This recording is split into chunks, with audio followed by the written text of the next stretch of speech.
All right, hold on. Let me just. So are we also doing raffle for today? Uh, are we? I don't Are we? think so. Yeah, I'm not sure if How do you normally do the raffles?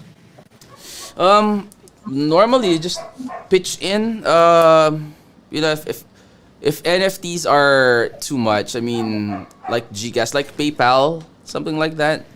Or maybe USDT, maybe like $4 or something, or $5 USDT or something like that.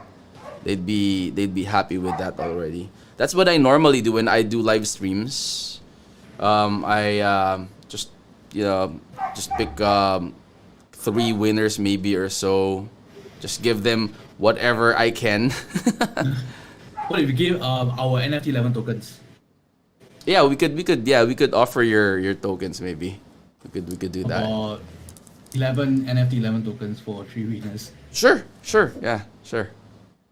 Okay, so let me share you this live stream link. That way you could go ahead and check them out. Oh, hold on.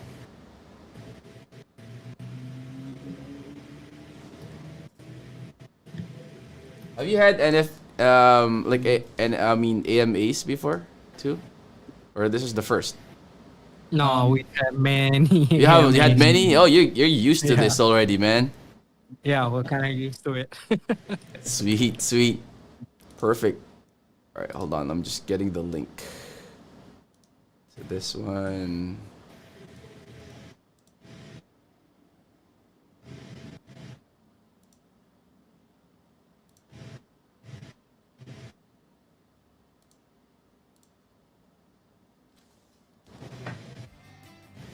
Can you also hear the background music?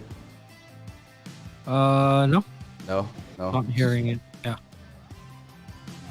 How about that? All good. No. Don't say anything.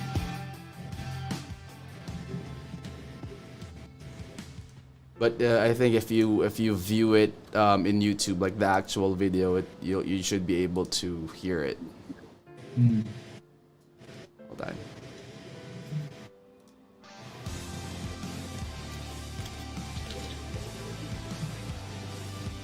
Where is the link?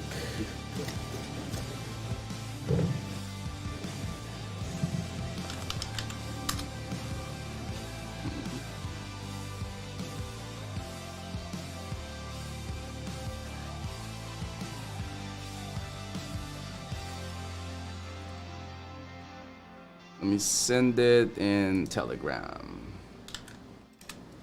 There you go.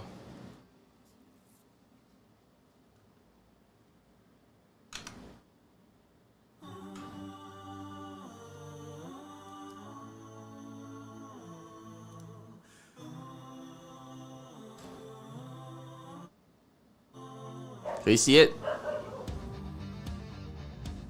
I could barely hear Chance. I think he's on mute. Yep, I see. Oh, there you go. Yeah. Yeah. Hey, could you guys go ahead and check it out? Yeah, it's good. The link is good. Yeah. So what about like the layout? The layout, the one that's below us is basically the website. So I could scroll through the website whenever you want me to. Okay. Okay, so Cool. all right, so we could go ahead and start. Rocket.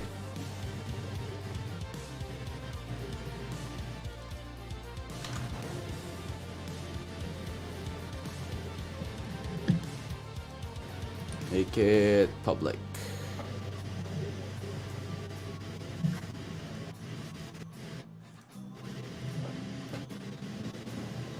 There you go. It's public now.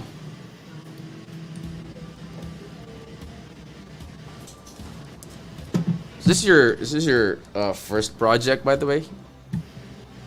Yeah. Very first project.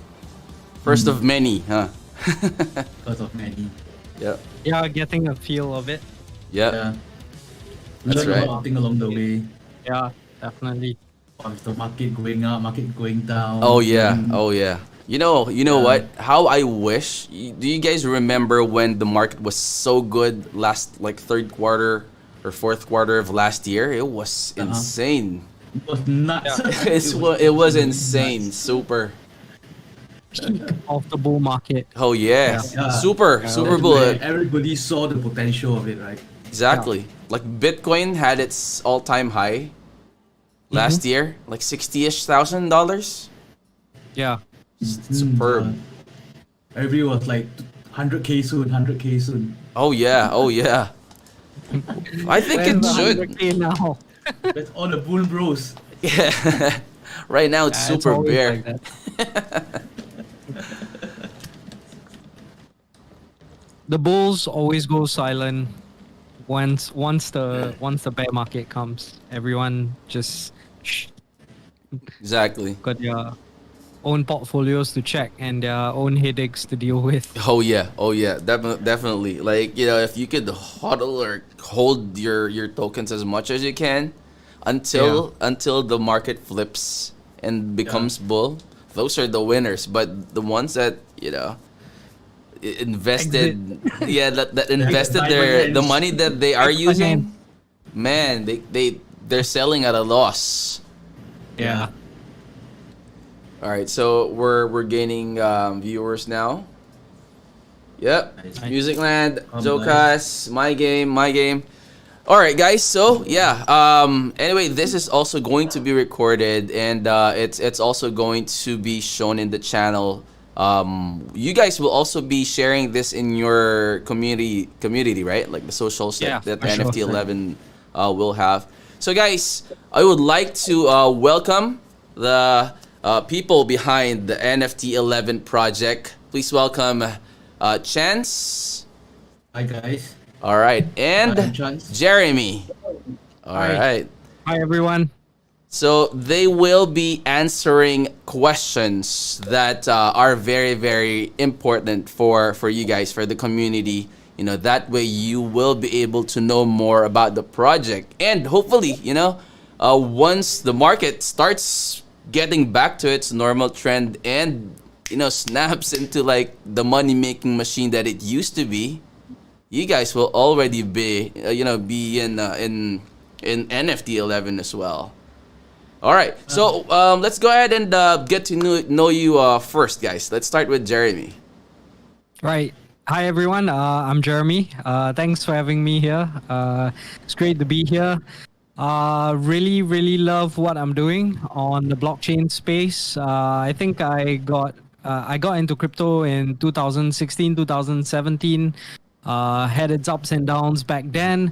I didn't really know much about NFTs, but as the years progressed, there was a lot more potential for NFTs. And when I saw this GameFi market and what GameFi could potentially give gamers, I thought it was incredible because as gamers, we spend our heart and soul playing games, and what could be better than to be rewarded for that?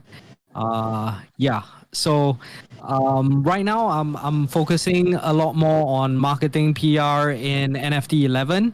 And yeah, having lots of fun, still doing my YouTube and still building the project, having lots of fun doing it. Perfect. Great. So you also have your own YouTube channel, correct, Jeremy? Yes. Awesome. Jeremy Yeah. the Crypto Sapien. There you go. So yeah. guys, go ahead and That's subscribe the to YouTube channel. Jeremy's channel as well. Thank you, Jeremy. Let's go ahead and get to know Chance. Oh, hi guys. So I'm Chance. I'm the CMO of NFT11. So we started this project quite back in last year August period. I personally got into crypto mainly through NFTs, mainly through Axie Infinity to be. I mean, everybody kind of got to know NFTs through Axie Infinity, I guess. That's kind of really piqued my interest in GameFi. I know Jeremy for a long time. He's my secondary school friend, so we know each other for like a decade. Wow. I know he's been into crypto for a while. In 2016, 2018, he was like, "Hey, Chan, get into crypto." And I was like, "What the hell are you talking about?" I had no idea what he's talking about.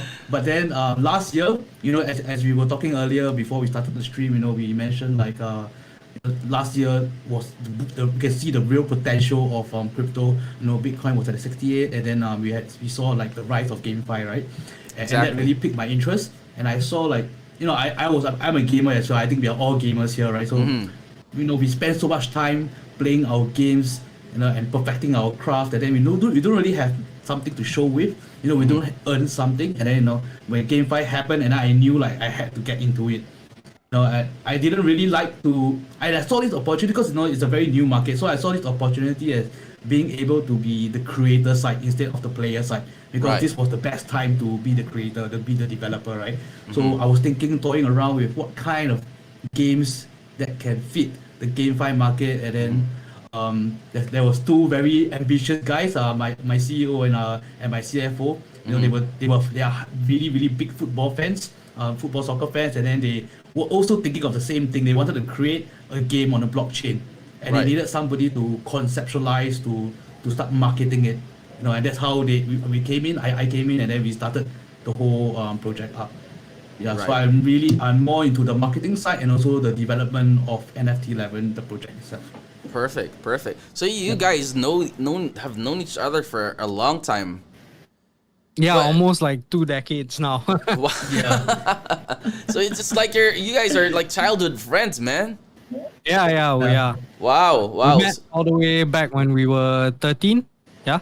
Wow. Sec 1, right? Yeah. Yeah, second one, yes. And now we're 30. So Oh my. That's yeah, it's awesome, been man. a ride. That's Yeah. one great story. I wish I also had like friends that also share the same interest, just like you guys.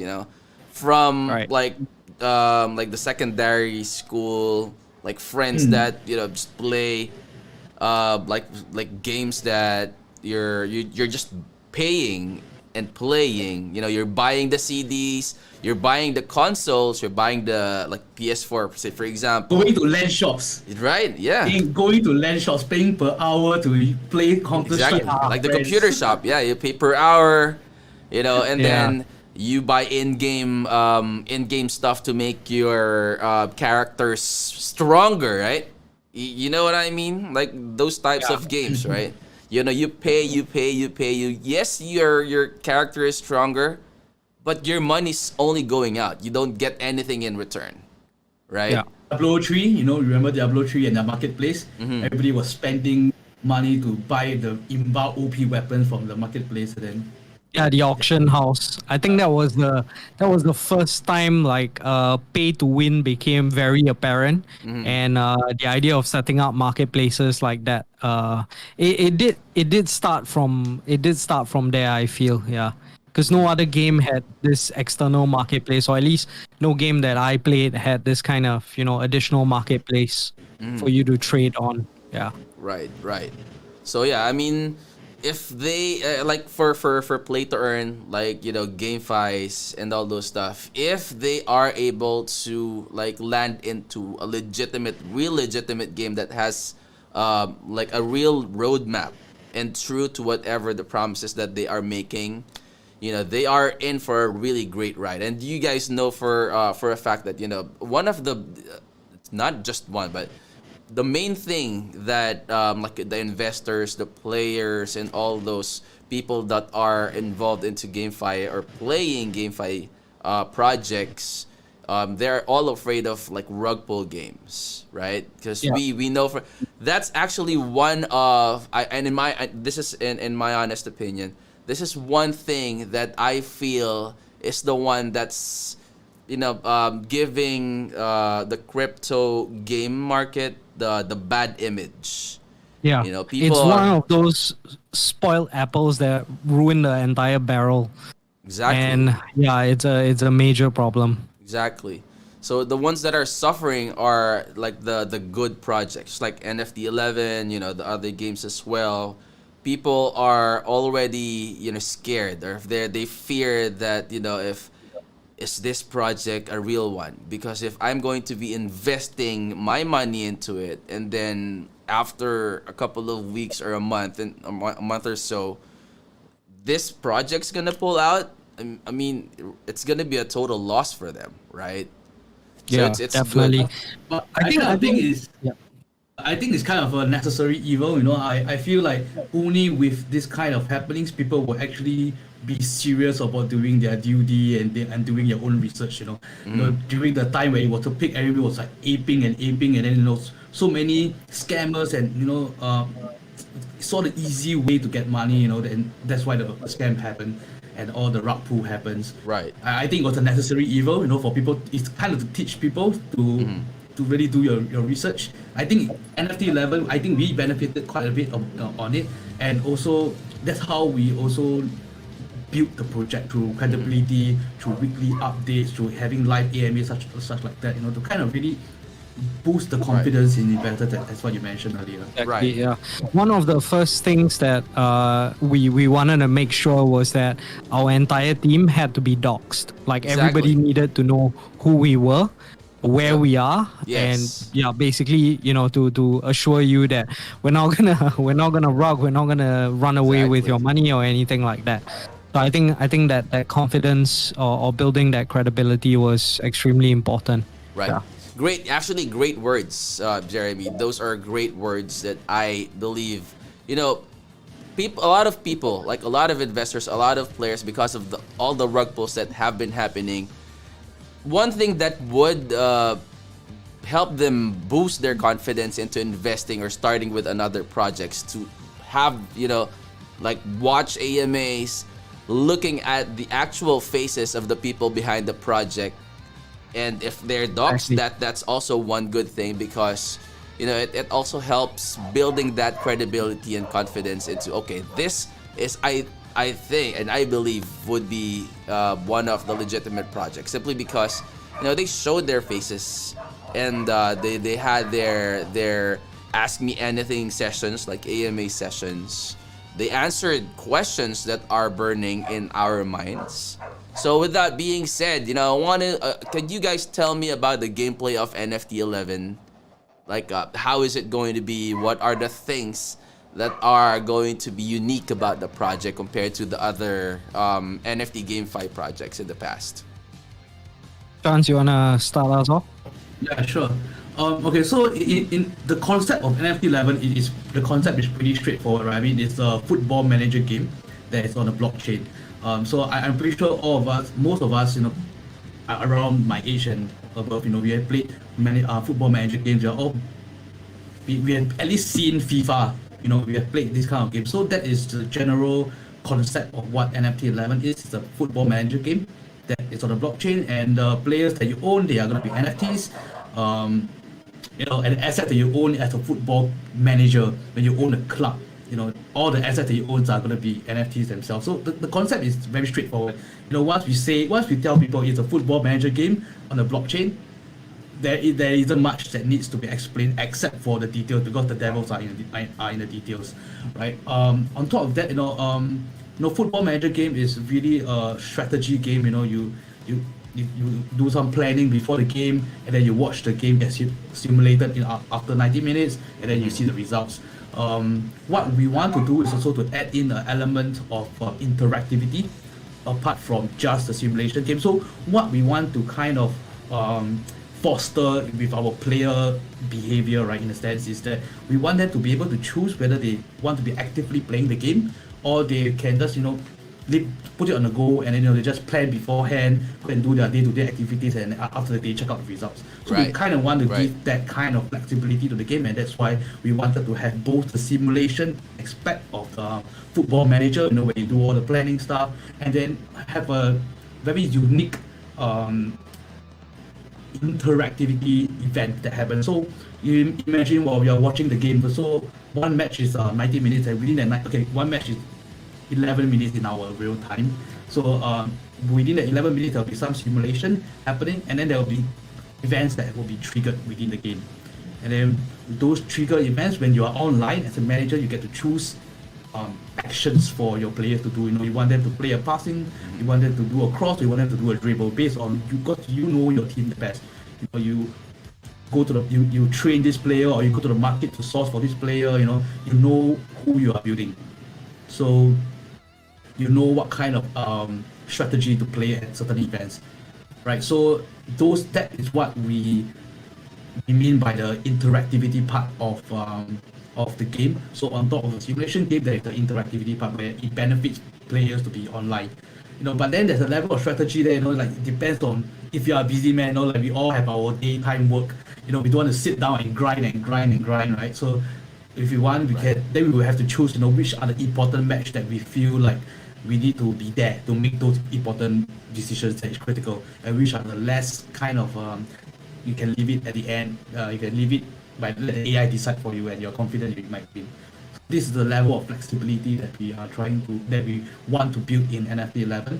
Yeah, so I feel that's kind of unique to not only NFT or blockchain games, but unique to the football genre game itself. Having this flexibility of both sides, being mobile yet being interactive. Right.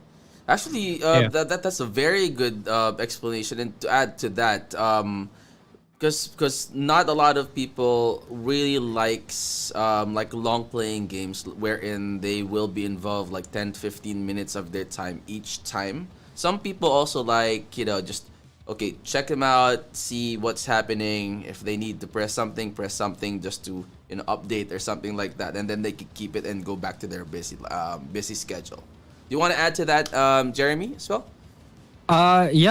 So I think I mean the basis of the game is there, and when we tell people it's a football manager game on the blockchain, they kind of get the idea. But I think what a lot of people are not seeing is the potential for a game like this, and given new technology, especially with blockchain tech. So previously, because games are stored on a cloud on a particular server, people don't really have access to the information that's present in these games. So I think with blockchain technology, the way Football Manager is going to evolve is to provide more data for the users, for the managers. So if I'm in one of the top leagues and there are 100 other people with me, essentially what they do on the chain will be reflected. And a lot of this data can then be incorporated into the game so that we can start to learn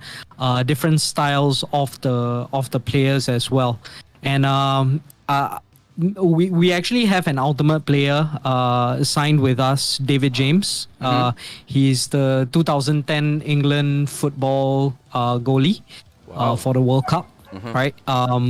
Has a pretty signature move, loves to hang off the crossbar. Seen him do it a couple times, but anyway, the reason why I'm bringing up David James is because we were having a conversation with him, and he talked about how because he spent, I think, 3 to 5 years or something like that coaching the Kerala FC team in India. And he has a lot of experience and wealth of knowledge as a manager, right? Which is one of the reasons why we're partnering with him also.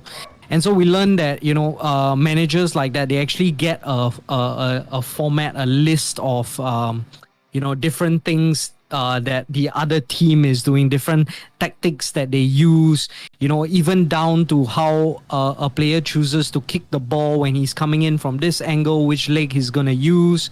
And all that information, is provided to the team and the team members. And I think that level of depth to a game is something that's only possible with blockchain, where everything is on the chain and you can track it, and it's all there for you to see. So I think it has great potential to evolve into something we've never seen before. Right. Because in the blockchain, like all the transactions, like everything that happens in the game is all documented. It's all there.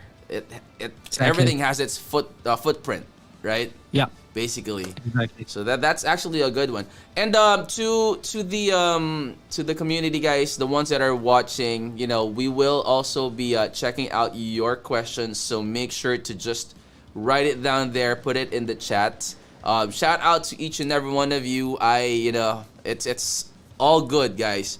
I mean, for the community that I have, I mean, it's not every week now that I am able to do the live stream just like what we were doing before. But they are really very very active, and I appreciate that with the community. So guys, stick there, stick with us. We'll also be doing some like a raffle later on. They will be giving NFT11 tokens, correct, Chance and Jeremy? So Yeah. Right. stick around. Just make sure to be active. Just keep on chatting. I will try to recognize you as much as I can. I know we have like a full packed chat room already, but I also have my lineup of questions. So let's go ahead and run through the questions first, and then we'll go on to your questions later on. Okay, so the next question, guys. Investing in NFT11, when and where can the community buy those tokens? So we're live right now on ApeSwap. That's our official decentralized exchange partner. So you can, if you want to buy the tokens, you can head down to ApeSwap and get it from there. As for staking or things that you can do with the token, we actually have a special jungle farm with ApeSwap. So this is there are only a few projects that get the privilege of having a jungle farm. And what happens is that you just need to stake NFT11 with a pair. I can't remember which pair, but staking that pair will allow you to earn NFT11 as rewards as well. So in normal dexes, what they tend to do is reward users in the native token. So if you stake on Pancake, then they're gonna give you cake. So this is a Right. unique one where it's the token itself that's being given as a reward. Okay, so this is the jungle farms, guys. So for the ones that aren't familiar with it yet, you can go ahead and check on that. I will also be leaving all the links that are necessary for you guys to check out. So it's gonna be in the description of the video. I will edit that as soon as this AMA session's ended. That way you could go back and check this video out. It's gonna be in YouTube. So if you missed this, go ahead and join the social media platforms for NFT11. They have the Telegram, they have Discord, and all sorts of social media platforms that you could use when you do your own research. Okay, which also the team is encouraging you. I mean, I always tell you, if we do reviews, that's how we see it, but it always helps for you guys to do your own research. That way you know what you're getting into. Correct? Okay. Yes, so really important. right, okay. So the next question, what is the roadmap, or what is like the path that NFT11 will be heading into? I see that there are a total of like 47,500 NFT11 legend players, and they will be released in batches, correct? Yep. Okay, and could you like run through and give us an idea on those things, please? All right. So okay, we for our NFT 11 assets or players, we have three different classes of players. We have our legends player, we have our normal players, and we have our ultimate players. So the normal players are the bread and butter of NFT 11 universe. The ultimate players are what Jeremy has mentioned earlier, that we have David James as our first ultimate player. So these ultimate players, they are based off real life players, and they are very very special to us. Those are the ultimate players. And then we have our legends player. Legends player and ultimate player, both of them are limited in supply. Only the normal players are unlimited in supply. So as you have noted out, we have a limited supply of 47,500 legends player. Legends players has their very unique attributes to them. They're the only ones that can mint out or at least scout for new players. Right. So they are the only NFT that asset in our metaverse that allows the new or minting. Kind of like we see a lot of it in like other GameFi projects where you can do like breeding. Like, Right. Axie, you can do breeding. But we, in our sense, we didn't think that having two football players breeding with each other makes sense. Right. So we right. went with a scouting mechanical. So we kind of we also, we know that GameFi is a very it has a very big potential in GameFi, but we don't want to be a copycat. We've seen a lot of copycats. They just copy it and they just rinse and repeat. We That's didn't right. want to be That's right. a game like that as well. So we added in our own elements. So, like for example, instead of breeding, we do scouting. So you don't have two players breeding with each other, but you have a player that scout. And only Right. legends are the one that can scout for new players. Okay. Alright, so they are limited in supply. We have sold about, I think, close to 50% of the 47,500. I think we sold about 20,000 plus legends so far. Now currently they are not for sale. We have sold it for up to 13 weeks. So how we did our sales back then was every week we will release 3,000 legends out Okay. for people to mint. Half of it was for whitelist people and half of it was for public minting. Okay. And each of them could only mint like 3. So that every time we launched a sale back then during the around beginning of this year when we started to launch our legends player, it was just getting snatched up. Yeah. Snatched. Everybody Right. was going for NFTs, right? So we Right, saw our right. sale was like selling out. But so when we saw that, we saw we saw the potential and what people believe in NFT11, and then why we kind of stopped the sale in a sense, or we suspended, or we kind of took on pause of the sale because we wanted to improve on our legends. We wanted to add more value to the NFT that people are holding now. So we are going back to the drawing board in a sense that we are upgrading our legends now. So it kind of based on, if you see the website, they kind of now they look a bit chibi, big head, running characters. Right. Those are our old legends. So we are creating an entirely new one.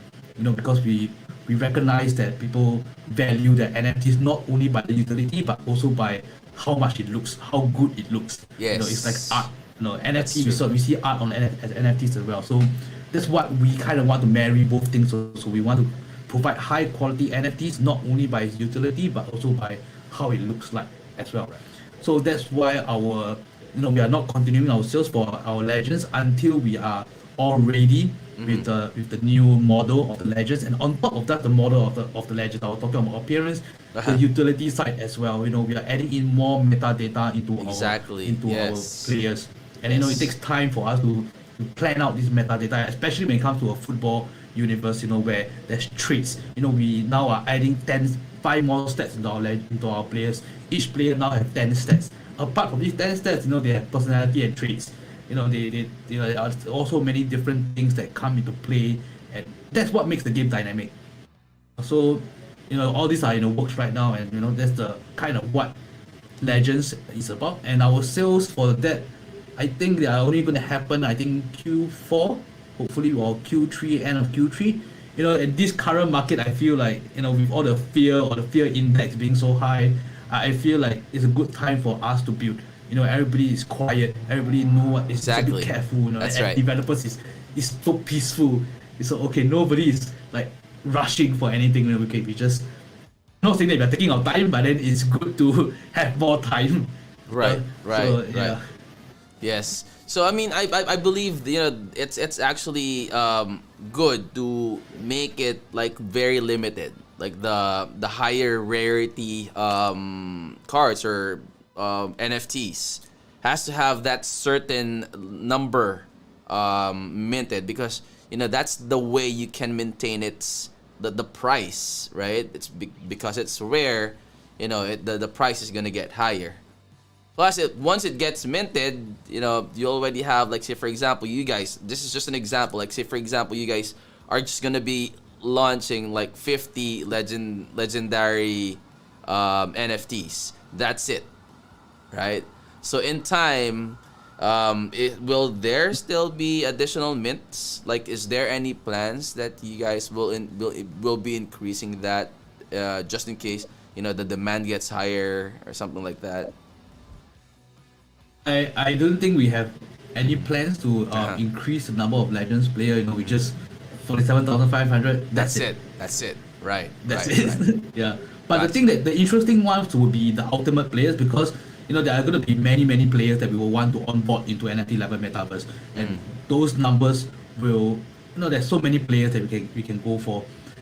So although those will also be limited in supply, but then each player will have a lesser limited supply. So let's say we get the ultimate player. Ultimate player, like for example David James. This is not official, but just for example, if the ultimate David James has only 11,000 of it, you know, but then it's lesser than the legends. But then there will be another ultimate player, like for example some other player that we get in. So there will always be a constant supply of ultimate players. There will be a constant supply of very, very rare players. But they are not going to be our legends. They're going to be different ultimates that we bring into the game. Right. So it's going to be like different rarities, not legendaries. Yeah. Got it. Okay. Yeah, and one thing also that you know, I just and for the community guys, let me know what you think about this. What I'm gonna say, okay? Because you know, I noticed that there is an increased like you know, for people buying NFTs. You know, the NFTs like the JPEG ape NFTs, like the apes and all those stuff. You know, they are buying those types of NFTs that literally right now does not have any use cases at all. Like it's like a painting, right? Physical, like comparing it to a physical painting that has like a really great value, right? They're buying it for thousands and thousands of dollars, and then you know you'll be surprised, like they'd be able to sell that in the marketplace for a higher price, right? Yeah. And that's just a JPEG. What more if it's like for NFTs, just like what for NFT11, say for instance, or any other like NFT projects or GameFi projects. You have the NFTs, and your NFTs has use cases that you can like earn more money out of that. And then you know if like you there would come a time, and I hope not, that you'd be needing a lot more money in your life, that you would need to sell that NFT out in the market. It would also have like a good price, right? Yeah. So And it's not something that's gonna just lose all its value over time. exactly. Yep, that's good. I think a lot of times, you know, like you mentioned how apes and things like that. A lot of these projects they're kind of just like JPEGs in a way, Yes. right? Just profile picture projects. But the cool thing about all these NFTs is I think one of the main things is the community behind them. Yes. Right. So I remember reading up about how Bored Ape members now have exclusive access to like some Hollywood mansions, you know, $3 million homes and things like that because of the people that are buying these NFTs. You know, they put this as reward. So it's really about the community coming together, and that's the beauty of Web3 culture. You know, the community kind of comes together. They are the ones that add value to this whole thing. You know. Yes. We in fact we had a record sale for one of our legends. It went for 2.8 BNB, was it? Yeah. Wow. Yeah, so I think they sold it for like $2,000+, and at the time when we were releasing these legends, they were, you know, the whitelisted people were getting them at like 9 NFT11 tokens, which was around like 12 USD. Right. You know, something like that. So yeah, you know, It's you insane. immediately like 1000x this NFT just like that. So yeah, it's really what the community puts the value that they put into it and behind it. And yeah, what they feel it's used for. And like you mentioned, you know, with a GameFi project, there's even more like tangible, obvious use to these things other than just being a profile pic project. Exactly. So like, you know, you'd also be able to use those NFTs on your daily grind, and you know, when you play the game itself. And you could, you know, if you want to use it like a profile picture, take a screenshot of that. Yeah, by all means, right? If it looks good, It's yours, exactly.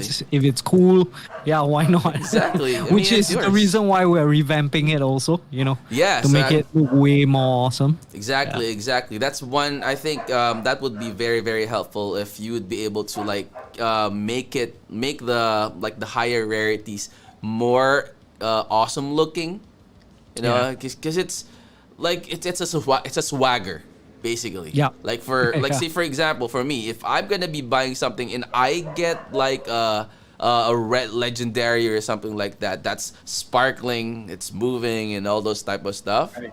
You know, you know from a fact just looking at it that damn, that's an expensive NFT.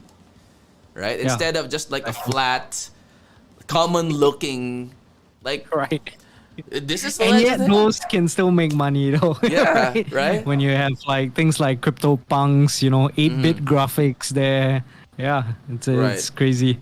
Right, and yeah, going to my next question, guys. So many P2E games have like dual tokens, right? And you guys know for a fact that there are a lot of them out there.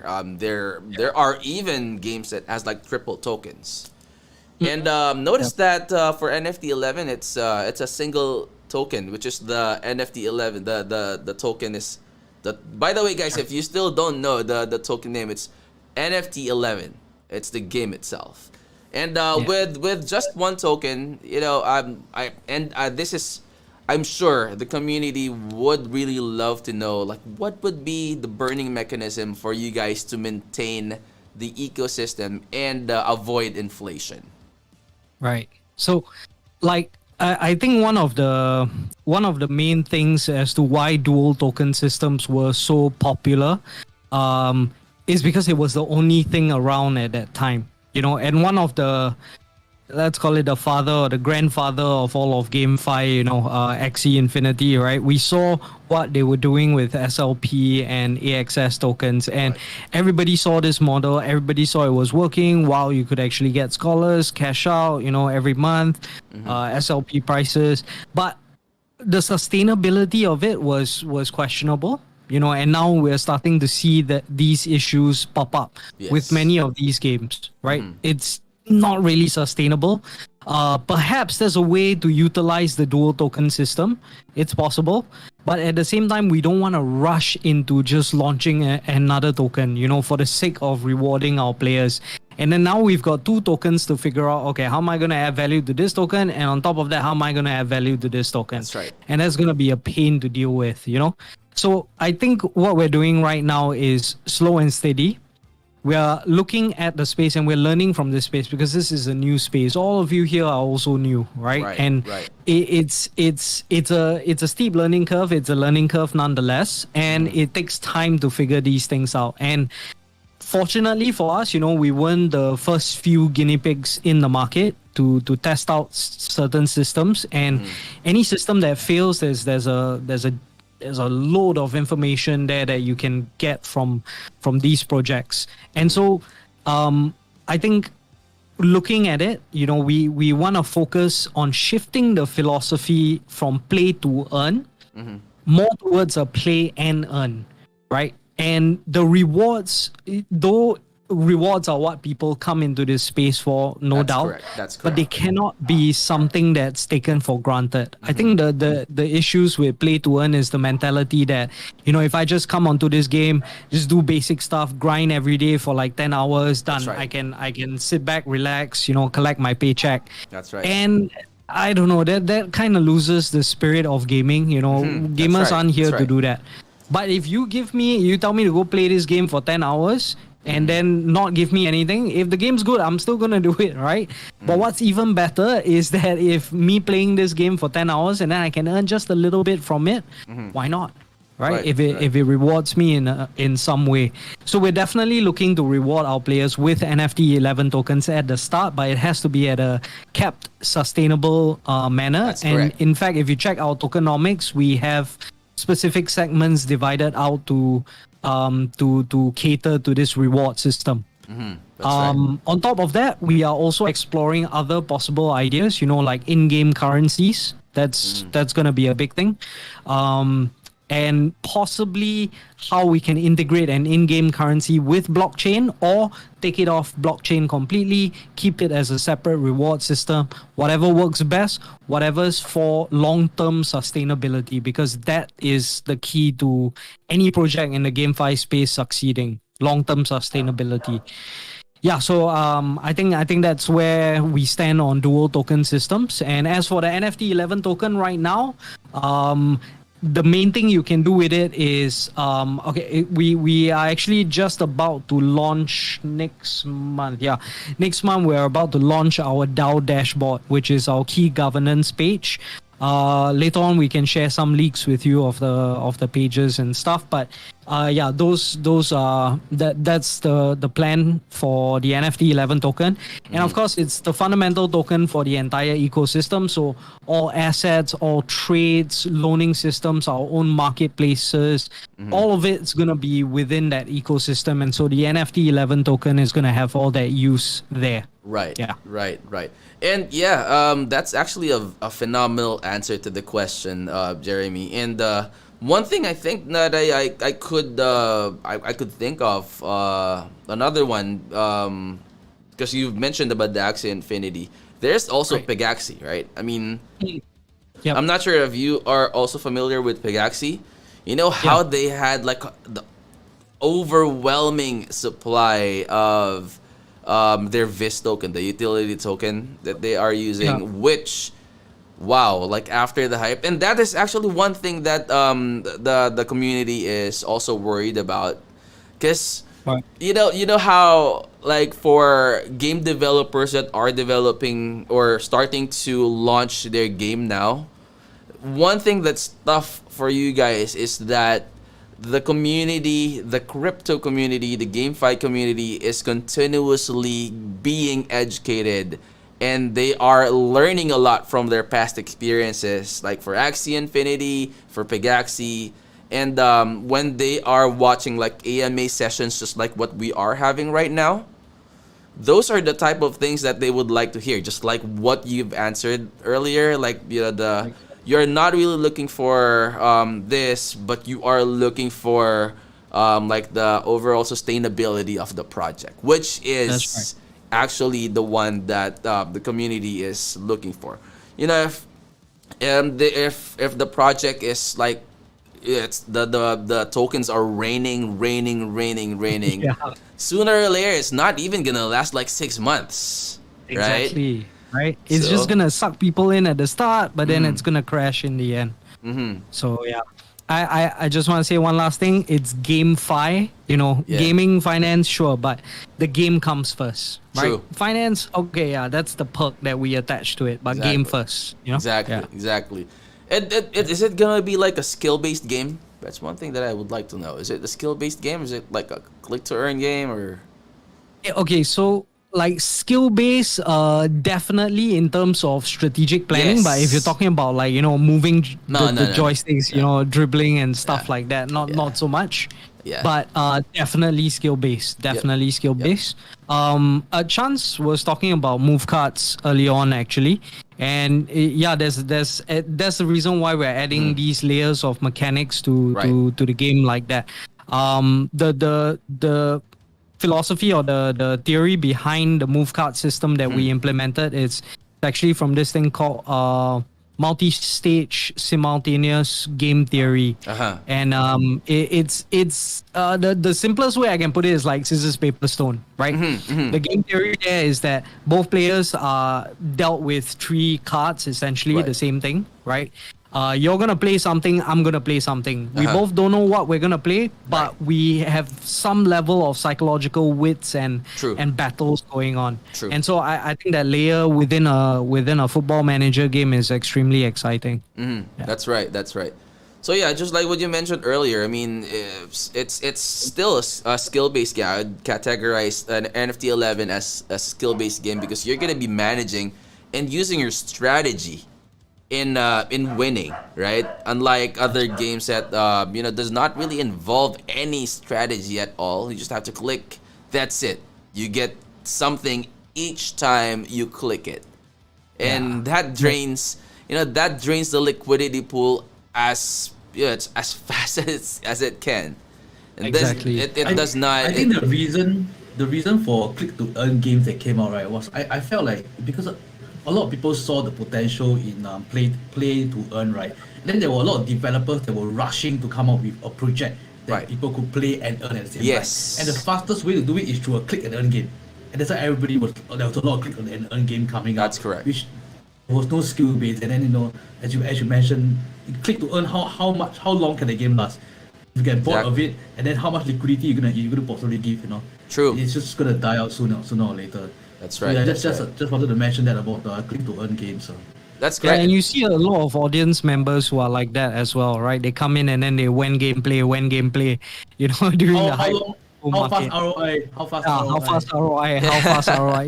It's so heavily focused on just the tokens, the finance aspect. Yo, are you here for a game or are you here for, the quick That's right. buck? So, yeah. I think but to answer that, like the ROI stuff, I think the reason why people are also looking at or asking the question, how fast is the ROI, is um because of all the rug pulls and stuff that's happening. Exactly. They would like to, like, yeah, I would like to get into this project, but for peace of mind, I'm investing like 10,000, or let's just say $200, right? I'm investing $200 of my money here, and then with all of like the dangers happening in the crypto space, the crypto NFT gaming space, people are rushing to get their ROI as early as they can. Yeah. So like when they get the ROI, they don't have really the intention of just pulling out of the game and not really continuing with it anymore. It's just that when they get to their ROI, they would be able to strategize peacefully on how they would roll their money, like their For sure. winnings and all those type of Fair stuff. point. Yeah, Yeah, yeah, yeah. I completely get where they're coming from because I did the same thing as well. Same thing. Exactly. Yeah, me too. When both of us went into Axie, that's what we were looking at. Okay, calculate this ROI when it is what it is, and especially in some projects like this where you're investing thousands of dollars, it's not just a game that you're paying $100 for anymore, right? Right. To play, Right. it's way more than that. So yeah, there's some concern there for ROI and stuff like that. So for sure. Perfect. Okay. And then the next question, I noticed that in the documentation that you guys mentioned there that there is like a loaning players. Is it like the renting stuff again? Like I mean, for other games there's also renting. And don't get me wrong, I mean it's not a negative connotation, but it's one thing that I feel would be helpful for those people that do not really have a lot of money to invest into the game but would like to get in and start off by loaning players, renting or something, then they earn slowly, and then when they get the chance to earn enough, they would be able to buy their NFT for their own. So with very little information about it, could you give us more like enlightenment and tell us a little bit more about that? All right. So you kind of got it right. The loaning what we have is the scholarship program that most GameFi projects have. How we see it as for NFT11 is quite. It was quite loaning came in very organically because in football and or soccer universe, there is loaning of players from clubs to clubs as well. So it's something that's very organic that we could bring over from the real world over to NFT11 metaverse. So we use the same concept of loaning players. Other clubs can rent other clubs players for a certain fee, right? There isn't much details of how the scholarship program works as of now because it's very intricate. It depends on how we have seen examples from Axie Infinity. We have seen all Yeah. the tools that some Axie Infinity partnerships have came up with. We've seen Pegasus Yes. scholarships also. Right. And we see there are things I believe Pegasus their scholarship program was done quite nicely. They was a little bit more integrated into the game itself, and that's what we want to achieve as well. That's And right. we also want to have our own integrated loaning mechanic for, as you mentioned, to lower down the barrier of entry for other players. We are definitely looking at that. Why is as I said, it's a bit more intricate because now one player forms a part of a team, of a club. You don't just use this one. You just rent this one player from this one club. You can rent one player from multiple clubs. You can rent from club A, club B, club C, club D. Right, Then you form right. your own. So it becomes a little bit more complicated in a sense. It's no longer one manager just give you your whatever earnings you're gonna get, because Right. now we got to calculate how much one player actually gains for you. Right, Then it's we have to automated. split the profits. It's automated. So the concept is there, the loaning mechanics is definitely there. We are all working very hard to think of what is the best possible, what's the balanced way of doing this scholarship program. Exactly. But Exactly. in a nutshell, yes, there will be a scholarship program in the sense that you're loaning players to other players. And that's how that also adds into the ROI for the community or for the players, for the managers, right? They get a player, they train a player, and then if they're not using the player, they can put it out to loan. Right. Speaking of loaning, one interesting thing about our NFTs is that our NFT players, right, they age as time goes by. As you play more matches, they age. So they have a burn rate in a sense, and so you as a manager, we want to be mindful of how many players we have in our bench or we have in our club. If you have too many players and then you can't manage them and you don't put them to use, Yes. they will all just waste away. Exactly. That's how we want to encourage whales who are, even though they want to hold a lot of NFT players, right? They can still rent it out to other players. So it's kind of a win-win situation in a sense, where whales can still gain utility from their idle NFTs by renting it out for people to lower down the barrier of entry. Right. That's the same thing that we are doing. That's nice. Yeah. Also, if I may, if I may ask as well, because I've seen this with other games. Also, do you also have like fusion of players? Like, say for example, I have like maybe three rare cards of the same player. Can I fuse them and then make the rarity higher? Maybe that because it's also like I feel like it's a good burning mechanism as well for the NFTs, right? I think that's a very interesting concept. However, I think it's going to be a bit hard for this fusion to happen on our player level because each player is very intricate by itself. They have their stats, they have their individual 10 stats, and they have their own personality. So fusing them to us kind of don't really make sense. So I think it's quite tricky to do that. However, on the other hand, just now I mentioned a bit about move cards. Move cards are also NFTs that you can attach to your players. Oh yeah. So those kind have different tiers. They have 0 star, 1 star, 2 star. Yes. Thinking they can fuse them together. That's the one. Yeah. A lot. Okay. Yeah. So instead of the players, it's the move cards that can be fused. Okay, that's nice. I mean, it's also a good burning mechanism for that. Not just we don't really focus on the players itself. We also have like the move cards, correct? That they could get. Yeah. Okay, great. Thank you for answering that question. Now, the next question that I have is from your socials. I saw that you guys are already doing like an alpha test. Is that correct? You guys are right. Alpha test is going on right now. Yeah. Could you share more about like the stadium mechanics and all those good stuff? Sure thing. So I think embodying the name NFT11, we definitely had to had some kind of land or property asset in that sense within the game. So what better than a stadium seat, right? And so we were looking at the application of the stadium seat, and that something Chance has already explained, the how we are using it as the sort of breeding mechanic, right? Where we are scouting for new players. So the way these stadium seats work is you will be able to stake a legend player into these seats, and after a certain amount of time, it will generate a normal player. So that's the key mechanic behind the stadium seats.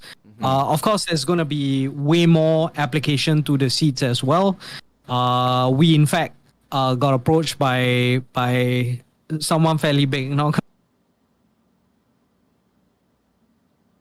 someone fairly big, not gonna say who, but essentially, possibly integrating our stadium seats within an actual physical stadium as well.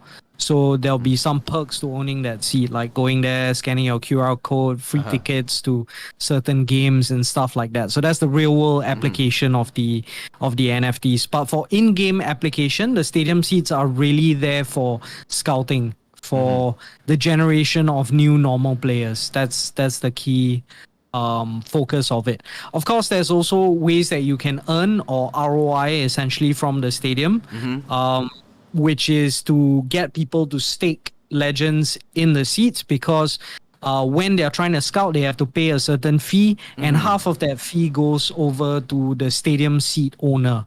And so that's how you could possibly earn something as well. If you're not really into the game, you could be more towards the aspect of just generating players, putting them on the market, and that will be your game plan, I guess, in Right. that situation. Yeah. Right. And talking about the tokenomics, could you like run through the tokenomics for us as well? Like the market Sure. cap is low, right? Yes. I think it's So- 125.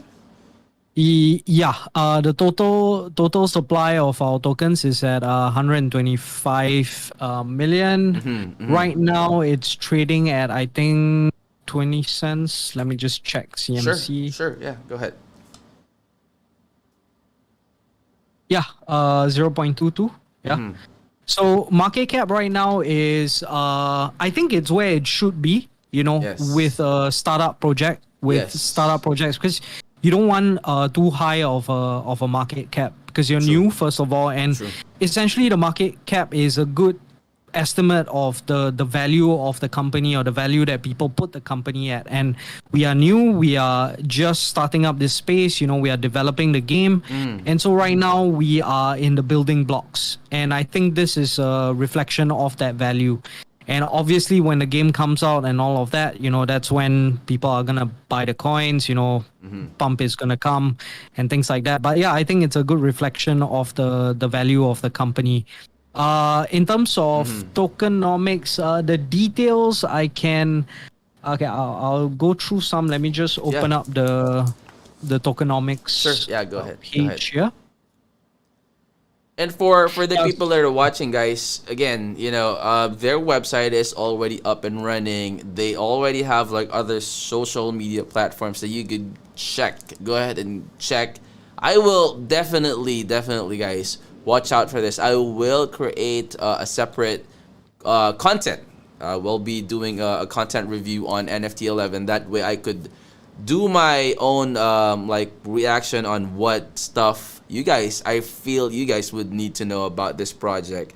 But right now, I mean, just knowing a lot of good things about how NFT11 is doing it, like answers to the questions that we are asking them.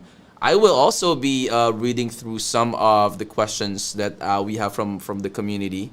That way, it will also be addressed. And feel free to message them in Telegram and other social media platforms if you guys have like any burning questions that needs answers. Correct? Yeah, we'll be Okay. happy to take them. We've got mods on standby, ready to answer all questions. So yeah, Perfect. no worries there. Perfect. Just jump on into our socials and we'll help you. And we've got other stuff there as well, like you mentioned. I've even got a Spotify set up with a single episode now. A podcast is on there. Nice. I actually interviewed Altura CEO. Altura is a company that specializes in smart NFTs. So NFTs that evolve essentially, right? And it's fundamental to GameFi, I think, this technology, because you, in any game, your player evolves and stuff like that. So you want it to change, you want the NFT to change. You can't burn the NFT every single time a change happens. It's just not going to be sustainable. Right. So this whole technology behind smart NFTs is really, really essential. Yeah. So check out that podcast if you like. Right. Nice. Back to tokenomics. Yeah, so if you check out our white paper and our tokenomics, right, we have a certain amount set aside for play to earn. We should probably change that to play and earn. Staking rewards, community funds, partnerships, developers, of course, advisory board, in-game asset purchases, public sales, and private sales.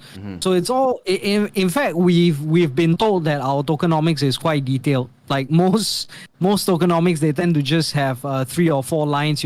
They lump up like team as one. You know, they don't split it into developers and advisory. They just lump it all together. But really, what we want is transparency. You know, so Exactly. on our tokenomics page, you can see all our wallets addresses. The multi-sig wallets are all listed there. Everything's fully transparent. Yeah, you can see what we're doing with the funds. Right, Not right. gonna rug pull, not gonna run away. That's right. Yeah, those are actually the basic things that the community would like to know. Yeah. Like what the devs are doing with the funds. They're not just gonna withdraw everything and then leave everybody out to dry. So Yeah. and one thing, I mean, talking about this is me. I mean, right now, I mean, I've had experiences with projects that are really, really, really profitable, but it's not sustainable.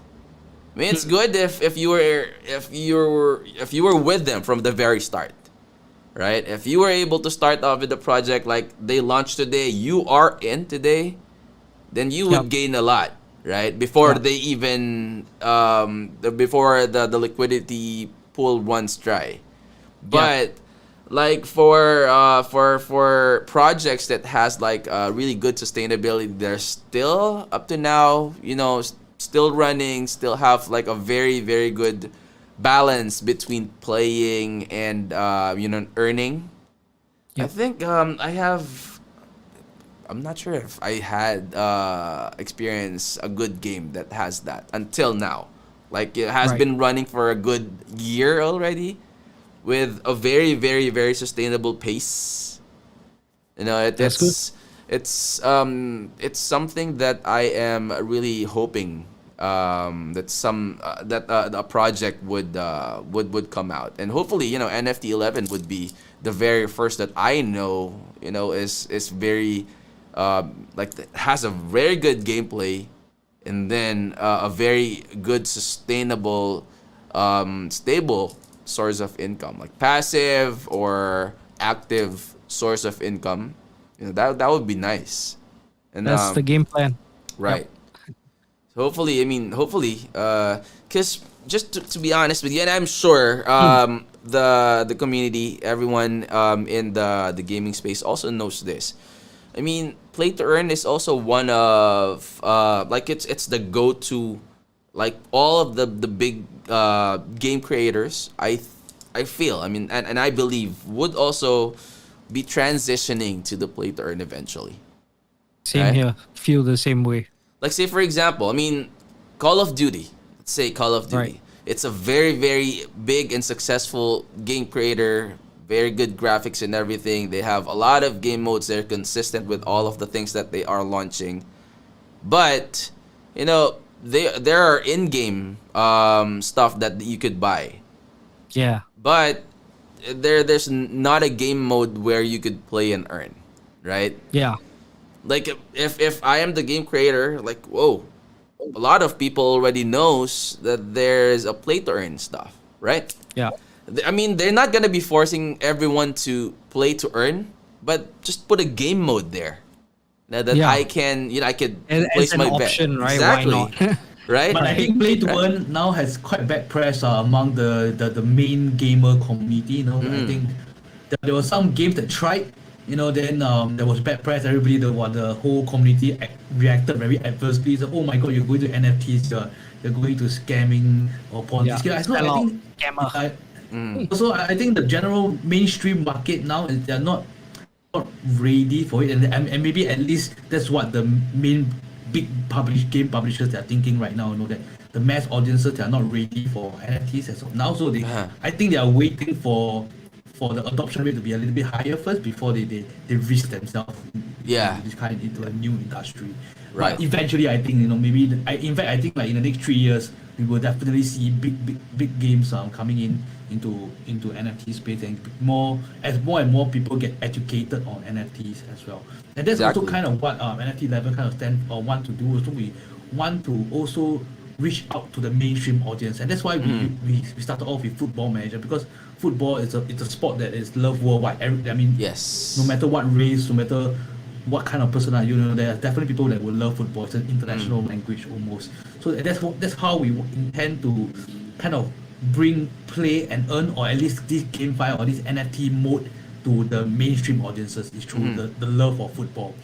But with that comes its problem in a sense that we have to shoulder the responsibility to educate the mainstream audiences on what NFTs are, what crypto is, what blockchain is about. It's not just a scam, it's not a Ponzi scheme that everybody says that it is, because of a few rotten apples that we mentioned earlier, it's because of these few rotten apples that spoil the entire basket. But it rests on our side as developers, or people who are supportive of the Web3 culture, to educate the people who are not, so that it can bring them to the right direction, or at least let them understand what they're getting themselves into. Exactly, because we writing the textbooks right now. Exactly. Right. Okay, so sorry, Chino, just to touch on something you mentioned just now. Sure. You talked about an additional game mode in COD and stuff like that, being play to earn, right? And I think a lot of them are just not seeing the applicability of NFTs. Right now, if you don't have that camo gun or whatever skin is on that gun, you're trash, right? You're garbage, right? Yeah, exactly. And people will pay a lot of money to own that, right? Right. But the minute you hit that uninstall button or you piss off the developers and they ban your account, that's it. Gone. That's Bye-bye gone. to all the money you pumped into that game. It's right? not yours. And it's gone. I can't see why you wouldn't want to own an NFT and actually have control over those assets that you're putting money to buy. That is exactly Why right. wouldn't you want it? Right. So yeah, I think they're definitely gonna evolve to that as well. They should, and again, I mean, sooner or later that's gonna happen. It's good that we have a lot of people, especially here in the Philippines, guys. I know for a fact that you guys also did your own research and know how a lot of people here in the Philippines are involved into the play to earn space. Yes. Right. Yes. And what's good about the Filipino people is that a lot of Filipinos know how to speak the language English and can understand English as well. And then that's why doing this AMA sessions, I don't have any problems with the people not understanding what we are talking about. So hopefully, it's quite refreshing actually. Because a bulk of our community is in Latin America, so we often need translations and stuff like that. Yeah. Right. So let's see. Let's go through like the questions here in the chat room. Wow, we have a lot here. Nice. I guess one good question. I just read one question here. The question was like, there. Is this the one? She or he is asking, like, what is the edge of NFT11 compared to like the other projects? I guess the question is compared to other legitimate projects. Right.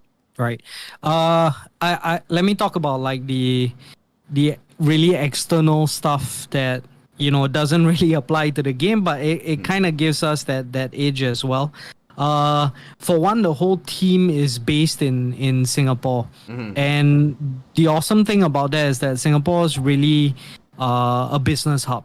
Super keen on promoting small startups.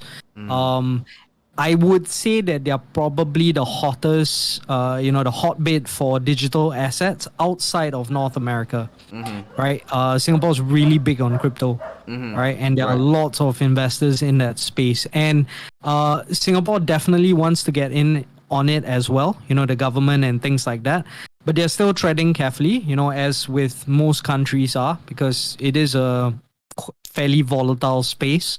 But the awesome thing is that they are putting out grants for small companies. So NFT11 is actually registered with this company called SG Startup.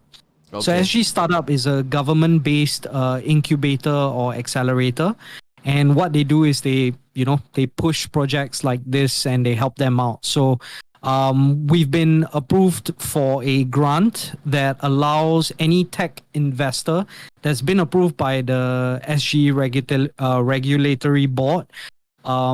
If they come in and invest in NFT11, then the Singapore government will match those funds 1-for-1. Up to, I think, I can't remember, a couple of million. I can't remember the number already. But yeah, basically, it's added bonuses for us to continue the development of this project. As long as investors see that we have potential and that we are going to, that we're doing it right, then yeah, we've got a very strong backing in that sense. Right. Yeah, so that's one of the real strong strengths that you don't really see, that's behind with the team for NFT11. In terms of the game itself, I think we've mentioned how it's a very unique kind of Yes. True. version of Football Manager, right? Using different layers of dynamic gameplay there. It's also, I would say, the first Football Manager game on the blockchain. Officially, yes, we are the first, but there have since been quite a number of competitors that have come out. But I don't think I don't want to sound arrogant or too complacent, but I'd say that NFT11 has that vision of where we want to bring this game to in the future. So it's not just a simple click and earn game. It's not just a 2D scroller. Yeah, it's layered graphics. We're going for that AAA game. We're going to compete against FIFA. We're going to compete against the actual championship manager. So we have vision behind this project, and we have real long-term plans for this project. Yeah, I think that's what sets us apart from the competition. Great stuff. Actually, one more question, Jeremy or Chance, you guys could address this one. Because we know for a fact that there, with every project, there's always like whales coming in, right? And like hugging everything out. And I think I heard one response earlier about like the minting, on how you, and I also consider that as one of your like mechanisms to avoid whales hogging everything out. But in terms of like the token, the token prices, and the token like manipulation on prices, because that's actually one thing that investors, small time investors, like the players, also fear. Yeah, right? Like the whales. What do you think is the if you don't have anything in place? I know you guys will have it sooner or later, but I think I would just like to know, like, and get an idea on what your plans are for those. Right. So, we do whale watch, definitely. Every project has to do it. When you look at tokenomics, you have to be careful, right? This is one of the reasons why we also display all our multi-sig wallets and all our contract addresses, so that people know that, if the team is dumping, of course, we're not going to make an announcement, hey, everybody, we're going to take profits now. So, and obviously, everyone's going to dump the token. But it's about healthy, sustainable profit taking, That's true. right? That's true. That being said, that there's going to be whales in there, and we already have a few, right? So, we're definitely looking at strategies on how to ensure fairness in the space. But given a decentralized space, market making is always going to be an issue.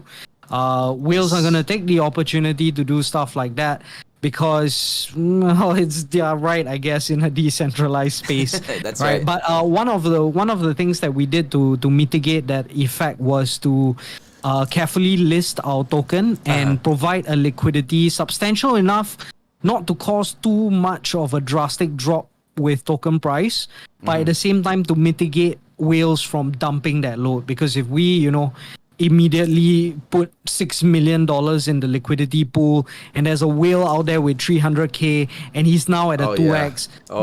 If I'm that whale, I'm gonna dump, right? Exactly. It's a no-brainer. So things like that, watching the ecosystem very carefully, looking at the transactions that are going through. And for that, we actually have a data scientist on the team doing that. And he's observing all these things, making sure that we're well aware of Like the what the whales are movements. doing, whale watching. Yes. Yeah. And I think that's as much as we can go in terms of controlling or mitigating it, right? That's right. Lowering the barriers of entry, Yes. coming up with our scouting mechanics. But yeah, there's always going to be some level of manipulation there. Yes. Can't help it, in this space. That's right. That's right. Yeah. And this is one last thing. One last thing before we head on to like the conclusion and the parting words from you guys. This is me just noticing. I mean, projects that get listed in Binance. Those are, I feel, one thing, especially if the project is really, really good, if it's really, really legit. Once you get listed in Binance, that's when like the community grows exponentially. Right. There's a lot of visibility for you guys. There's a lot of investors that's going to be, watching and looking after NFT11 already. Do you guys have plans of listing NFT11? I guess that's a no-brainer question, but every project wants to be listed in Binance, right? But Yeah, I it's guess guys. I guess what are the things that you're going to be doing, preparing you, and getting closer to a project's dream of getting listed into Binance? Yeah, so I think Chance, you wanna say? Okay, yeah. So I think our plan is like in a year or two, once the game is closer to release, that's our plan to move to a centralized exchange.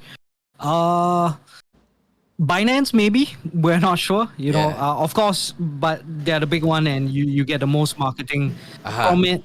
But that also means you got to be careful because you're now much more open.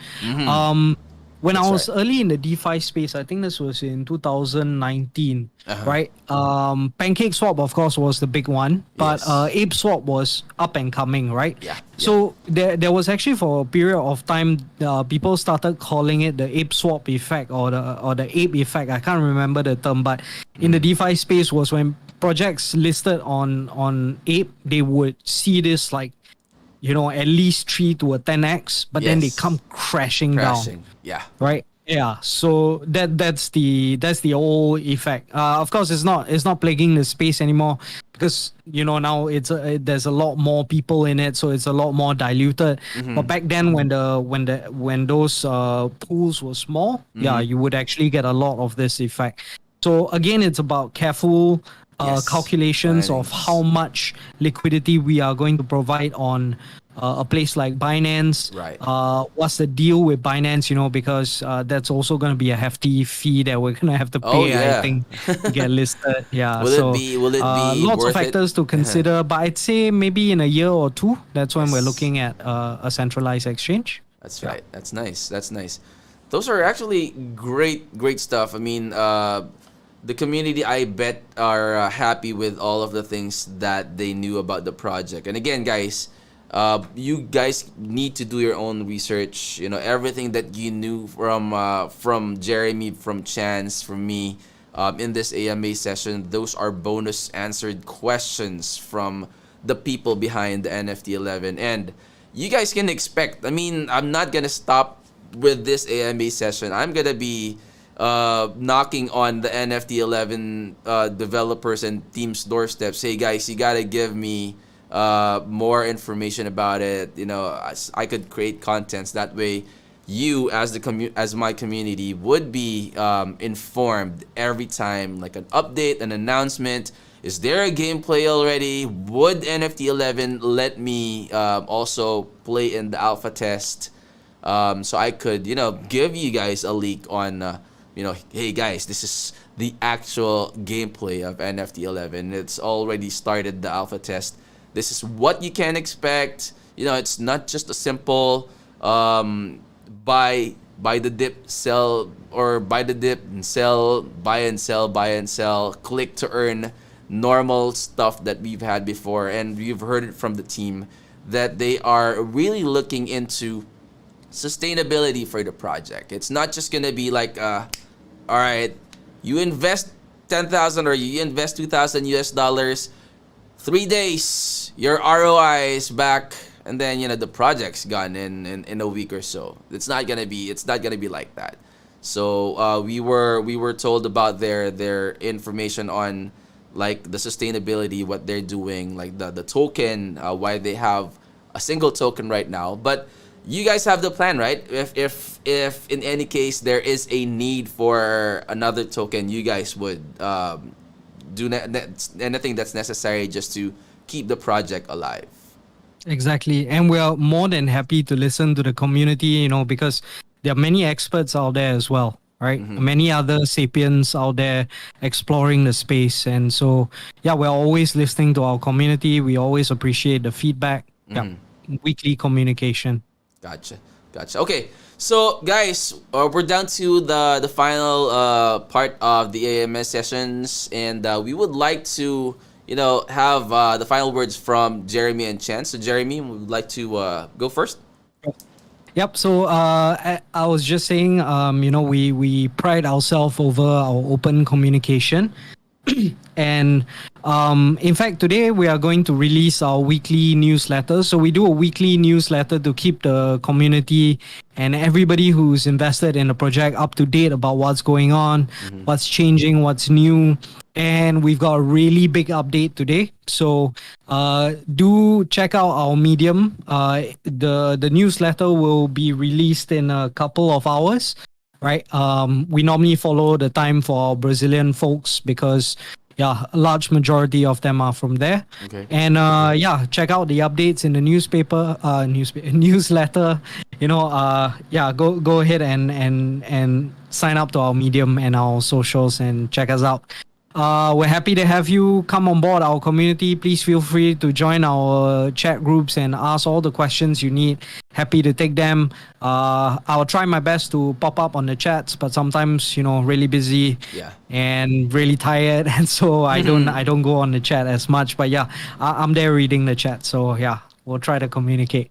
Perfect. Thanks, Jeremy. Chance, words from you? As Jeremy said, we have our weekly newsletter. We are very open with our community. In fact, we really pride ourselves in really engaging with our community. All our mods are actually handpicked from our community. It's not like we hired somebody to be our mod. There were people who were really passionate about NFT11 and so passionate that they even volunteered themselves to be mods.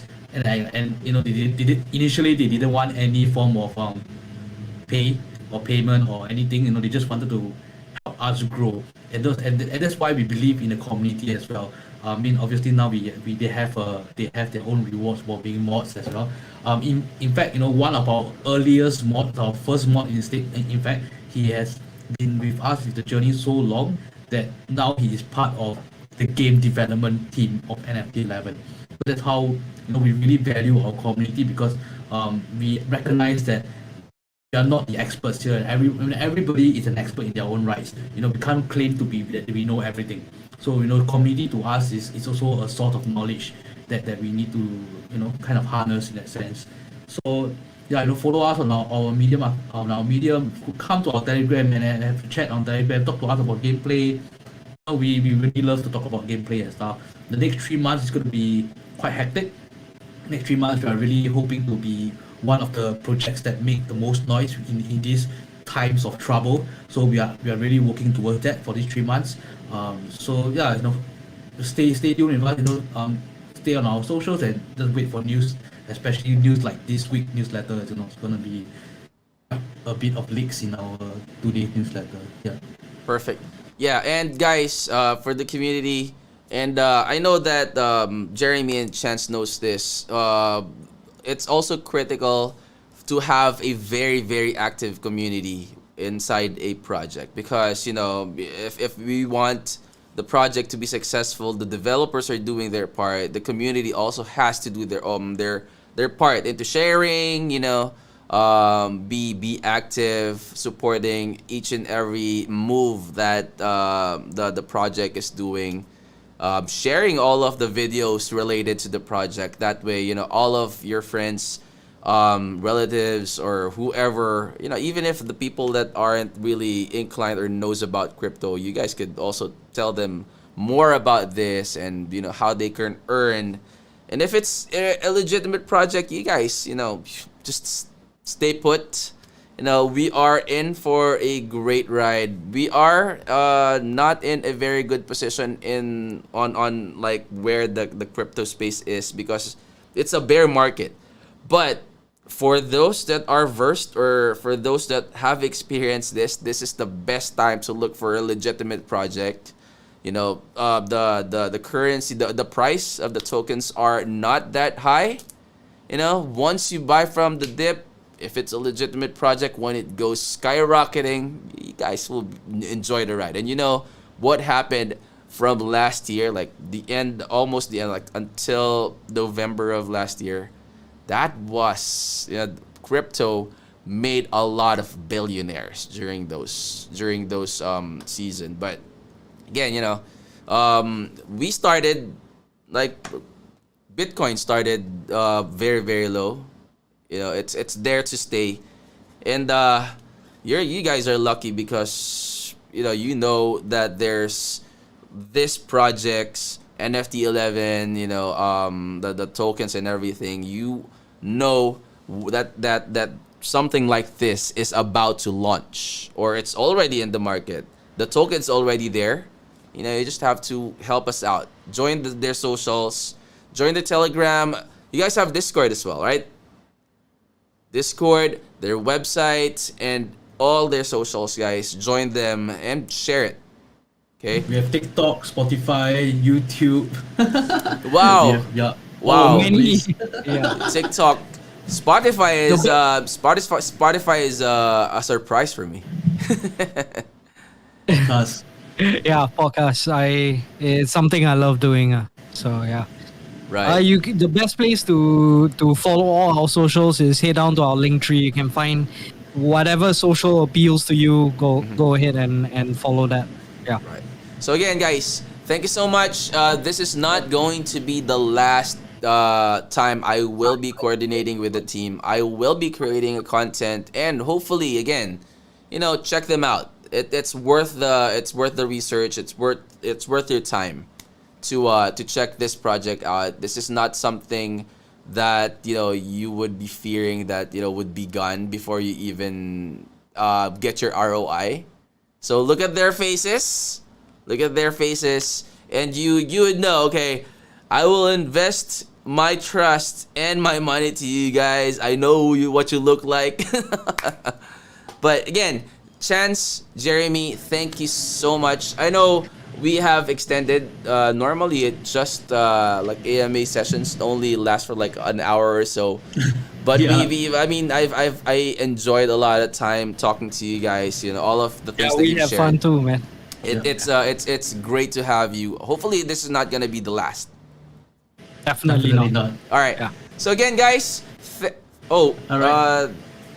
I guess I'll just reach out. There's one more question, but I guess I'll just reach out to you on the question that the. Oh, hold on. Hold on. Great. Sure, you can ask them. Nah, it's We don't- it's not. We don't it's- mind answering. Yeah, it's okay. It's okay.